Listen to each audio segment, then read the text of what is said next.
This probably will be the most fun of the second round series. Oh, fantastic stuff. Edmonton and Vegas. And by the way, before we get into it, I want to mention that we have a second round, second chance bracket challenge with SDPN. If you were not one of the 8,000 plus people that got into the first one, which is for the whole playoffs, don't worry. We got a second chance for you. Actually, even if you were one of those people, you can still sign up for this too. There are prizes, and essentially all you have to do is worry about the second round. You know so much more now than you did going into the first round. So sign up. It's the link is in the description. Get in for the second chance, second round playoff bracket with Spark and SDPN. Now, let's start with goaltending in this. No question that Aiden Hill versus Calvin Pickard in any simulation. Or Stuart Skinner.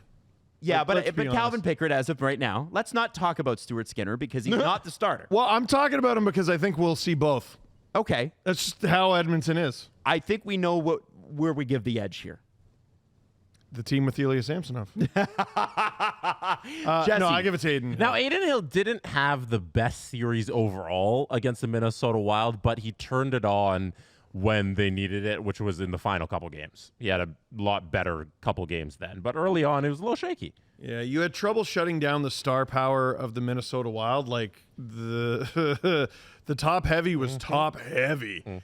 And Vegas really struggled with that. And it kind of makes me look at this series and makes me look at it. Like, I thought the Oilers would lose to the Kings, which, like, I'm an idiot. Like, what an idiot. I know. I'm getting heckled. I know. We got Oilers fans over there. I'm a total Oilers shirt on. Hey, McDavid shirt, but yeah. I was wrong. I was a fool. I took both teams from the Stanley Cup final last year and said they would lose in the first round, which sounds really stupid when you say it out loud. But it makes me look at Vegas, who is still such a good team, and I go, if you struggled that much with Minnesota's top guys, how the hell do you expect to shut down Edmonton? No Matthias Ekholm for this round. We do think that he'll be back for the third round should the Oilers get that far. Jesse, Steve, I want to talk about the defense here because Matthias Ekholm is a huge part of what the Oilers defense could be, but they seem to be, despite the fact that they are bleeding goals, like there's not been a game where they've let less than 3 goals in. Before you answer that, Steve, don't forget that Akira Schmid got into the first round matchup for the Vegas Golden Knights. Aiden Hill got pulled in one of those games. Hasn't been fantastic. What happened to Sammy? Akira Schmid was backing up. Yeah. He's made 9 of 9 saves. There you go. So all right. He's got a perfect record so far. Wow, this that's playoff. a How do the Oilers perfect solve save them? Yeah, anyways, you can talk about the D there. So let's talk about the defense because obviously you got the goaltending, give the edge to Vegas. Defense, you give the edge to Vegas. Braden McNabb, Shea Theodore, Nicholas Hague, Alex Pietrangelo, Noah Hannafin is on your third pair. Yeah, and with Zach Whitecloud.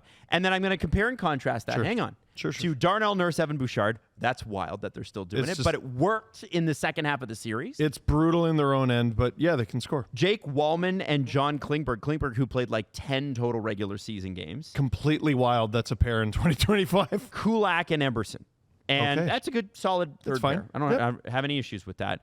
It's clear where we give the edge.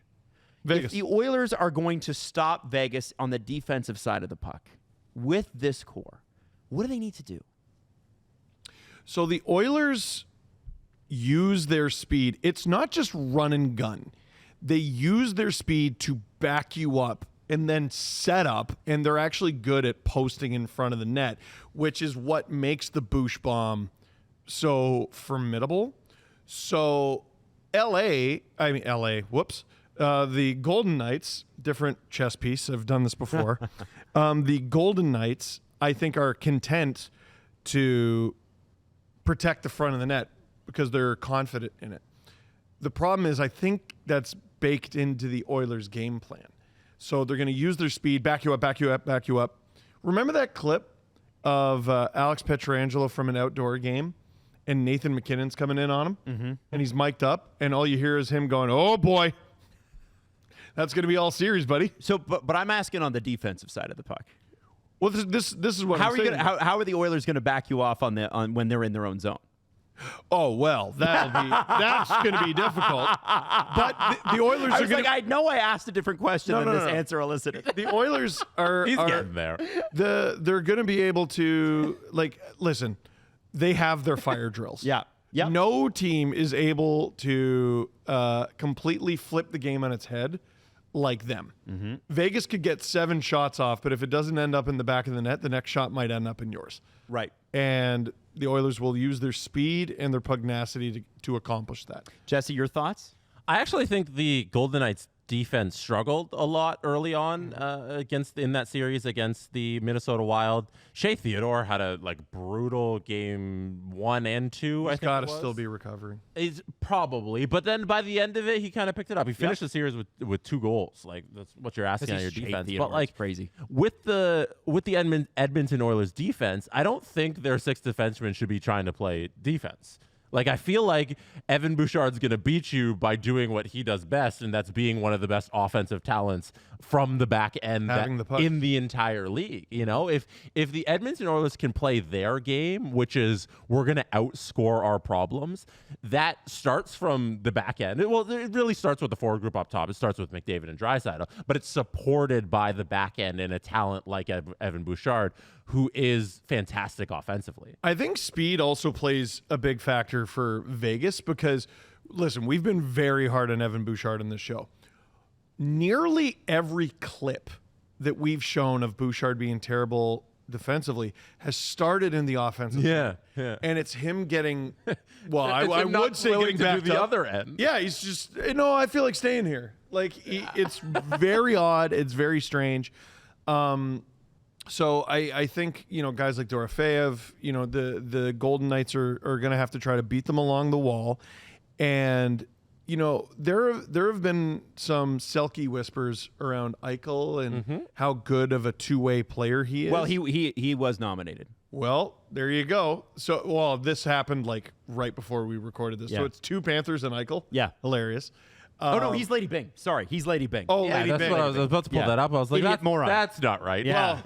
Anyway, It's the other weird That's a award. different award. he's been in the conversation. That's gentlemanly conduct. That's award. right. Yeah. This would be a hell of a series to prove it in Right. because you're needed in that regard, and you have Mark Stone to help out. These 2 teams squared off in the second round in 2023. Vegas won it 4-2, but it's notable that Alex Pietrangelo slashed Leon Draisaitl, who was at that point tearing it up in the playoffs. Very violent series. Led to Leon Draisaitl. Well, first off, Pietrangelo got suspended a game for it.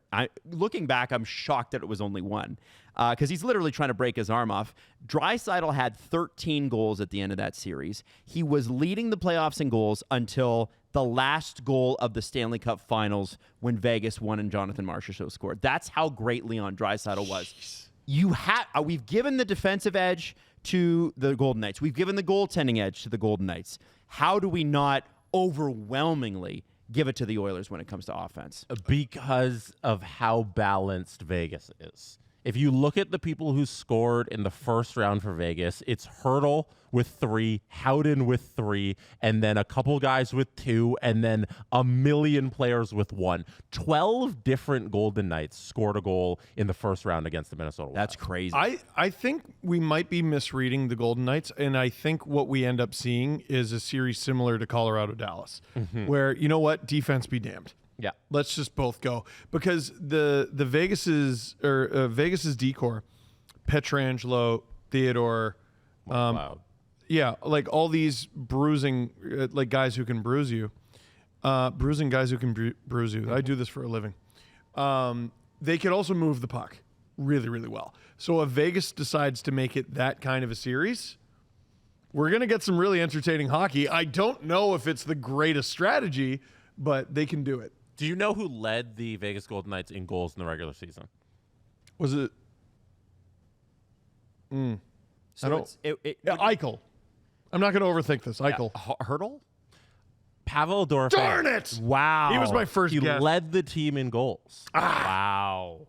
One of the breakout players of the year. He didn't play. I don't know as of when we're recording this if he's going to be healthy to start 'cause game 1 he was against out the last Oilers. He wasn't there. But I just point that out to be like, that's the depth scoring they get. It's the ability to run 4 lines and how important that is in the playoffs. Now on the other side, the Edmonton Oilers against the Los Angeles Kings unlocked something, and that's 4-line hockey. Yeah. They had an ability to run out their 4 lines as well. So I think I'm going to lean 100% Oilers in terms of who has the advantage in the forward group, but I think it's a lot tighter than people think. The advantage to the Oilers goes in they also learned how to run 4 lines, plus they have the top-end talent. But against anybody else, I'm arguing for Vegas because they run the 4 lines. But but Edmonton figured something out where they can equal that with the Vegas Golden Knights. So I think edge goes to Edmonton, but it's a little closer than we think. It's just going to be a great series. This is going to be so much fun to sit back and enjoy. And by the way, I'll be doing the watch-alongs for it. So be tuning into the SDPN channel because I chose that series. Some late nights for Adam Wylde. That's okay. I was late night all last year for the playoffs too, so I'm good with it. And I followed the Oilers for a couple of rounds last year. Really enjoyed that. Why not? So prediction time, kids. What do we think about this series? I think for me, bare minimum, this is Game 7. And I do think I'm going to give the edge to the Oilers because they have this goofy scoring ability that I've never seen another team have. And I just don't know.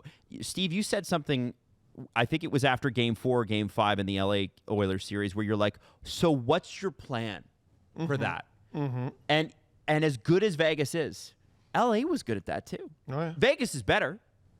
But what's your plan? What's the plan when McDavid and Draisaitl, we got those guys. Okay, what are you going to do with Nuge? And what about playoff Connor Brown and playoff Zach Hyman and Evander? What are you going to do? So I'm going to give it to the Edmonton Oilers. I think it's going to be a crazy, crazy scoring series. Go ahead, guys. Who did Edmonton lose to last year? The Florida Panthers. Who won the Stanley Cup? Who did the Edmonton Oilers lose to in 2023? The Vegas Golden Knights. Who won the Stanley Cup? Who did the Edmonton Oilers lose to in 2022? The Colorado Avalanche. Who won the Stanley Cup? I think this is a really interesting full circle moment for Edmonton because they were coming off that loss to Colorado where, you made it to the Western Conference final, but you stunk or got swept. You lose in 6 to Vegas, but I remember what people were saying is Edmonton got the closest to beating Vegas. Yep. And then next year, Edmonton, after a horrible start, finds a way to not only make the playoffs, but get to the Stanley Cup final, and then they somehow force Game 7. 2 goals away. 2 goals away. Wow. I think, like Cody Rhodes, they finished the story. Oilers in 7.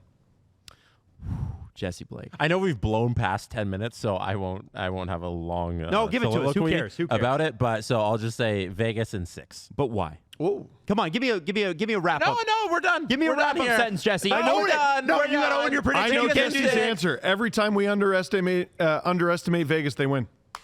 Yeah, and Jesse nailed it in 2023, didn't he? Vegas sure in did. 6. We'll see. All right.